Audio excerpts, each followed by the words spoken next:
This is sweet and sour chicken that stays crispy, even after it's coated in sauce.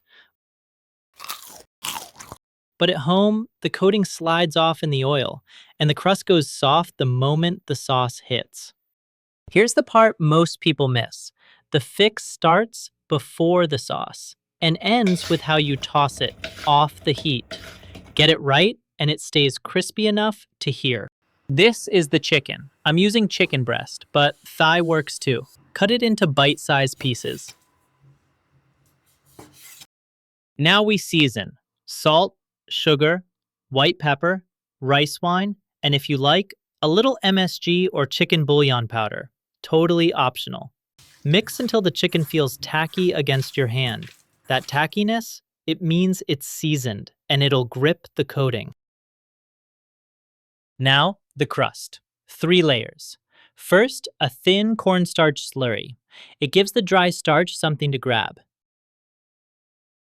Then, a little beaten egg for color and grip.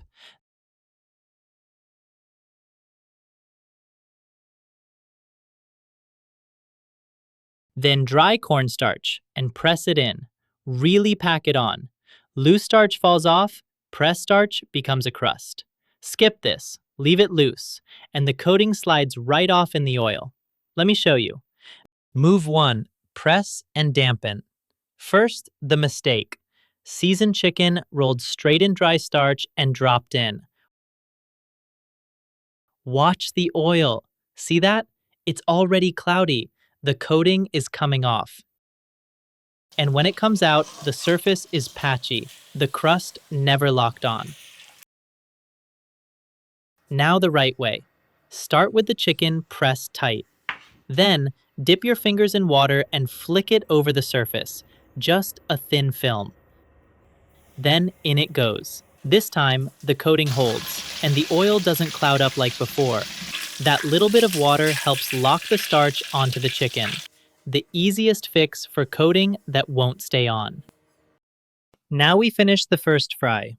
Heat the oil to around 300 to 325 Fahrenheit, medium-high. Lower the pieces in one by one. Now, don't touch them.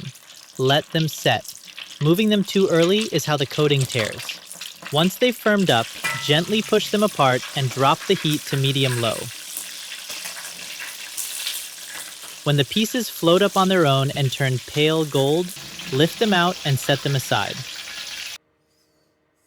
Now the vegetables. Bell pepper, onion, and canned pineapple.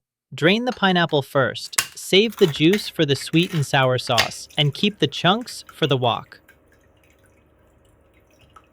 Pineapple goes in first. Give it a minute in the hot wok to cook off some of its water and pick up a little color.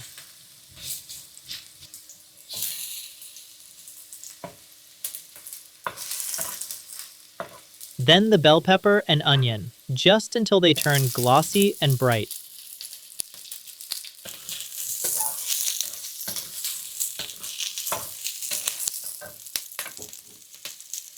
Then out they come. Set them aside. Now, the sweet and sour sauce. 4 tablespoons of ketchup. 4 tablespoons of sugar. I'm using rock sugar, but regular sugar works too. 1/8 teaspoon of salt. And 1 teaspoon of soy sauce. 1/2 cup of the reserved pineapple juice, and 1/2 cup of water. Bring it to a gentle simmer and let the rock sugar fully dissolve. Then add 2 tablespoons of white vinegar. Adding it later keeps the acidity bright. Finally, add the cornstarch slurry a little at a time.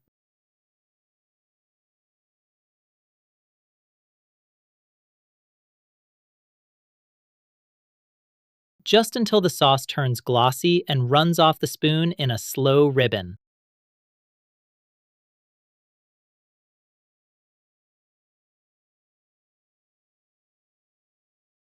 Move 2. The second fry right before saucing. Oil hot, around 400 Fahrenheit. The chicken goes back in, just until the crust turns a deeper golden, about 20 seconds. Listen to that. This quick blast drives out the extra oil and deepens the color. It comes out hot, hard, and dry, ready for the sauce. And now, move 3, the one that decides everything. Into a dry wok, with the burner off, no flame, no simmering, go the vegetables and the freshly fried chicken. Pour the sauce over a little at a time and toss. You may not need all of it. Stop when every piece is glossy, with no puddle in the pan.